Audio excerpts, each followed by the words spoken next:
அண்மை செய்தி. சென்னையில் 13 பள்ளிகளுக்கு வெடிகுண்டு மிரட்டல் விடுத்த விவகாரம். சுவிட்சர்லாந்து நாட்டைச் சேர்ந்த நிறுவனம் தந்தி டிவிக்கு பிரத்யேகமாக விளக்கம் அளித்திருக்கிறார்கள். விவரங்களை செய்தியாளர் சதீஷ்மணி வழங்க கேட்கலாம். சதீஷ்மணி, வணக்கம். சுவிட்சர்லாந்து நாட்டைச் சேர்ந்த நிறுவனம் தந்தி டிவிக்கு அளித்திருக்கும் விளக்கத்தில் என்ன விஷயங்கள் குறிப்பிடப்பட்டிருக்கு? பிரத்யேக தகவல்கள் என்னென்ன? சென்னையில் நேற்று 13 பள்ளிகளுக்கு ஒரே மெயிலில் இருந்து வந்த வெடிகுண்டு மிரட்டால் பெரும் பதட்டமான ஒரு சூழ்நிலை ஏற்பட்டது. இதனைத் தொடர்ந்து உடனடியாக போலீசார் இது தொடர்பான வழக்குகளை பதிவு செய்து விசாரணை நடத்தி வந்தனர். முதற்கட்ட விசாரணையில புரோட்டான் மெயில் சர்வீஸ் அப்படிங்கிற ஒரு சுவிட்சர்லாந்து நாட்டை சேர்ந்த ஒரு கம்பெனி வழங்கக்கூடிய அந்த மெயில் சர்வீஸ்ல இருந்து தான் இந்த வெடிகுண்டு மிரட்டல் மெயில் வந்திருக்கு தெரிய வந்திருக்கு.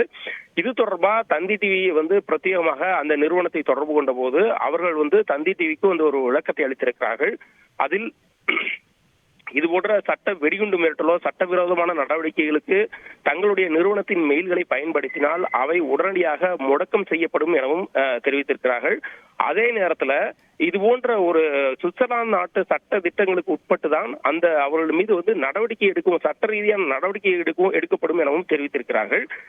மேலும் இந்த மெயிலை பயன்படுத்திய நபர்கள் அதே போல அந்த மெயில் ஐடி என பயன்படுத்திய மெயில் ஐடி மற்றும் பயனாளர் என இருவர் மீதும் சுவிட்சர்லாந்து நாட்டு சட்டப்படி கடுமையான நடவடிக்கை எடுக்கப்படும் எனவும் அந்த நிறுவனத்தில் தெரிவிச்சிருக்காங்க.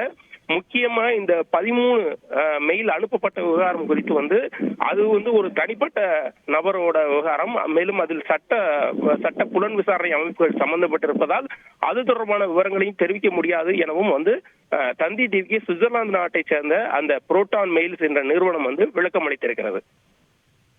கள விவரங்களை வழங்கியதற்கு நன்றி சதீஷ்மணி.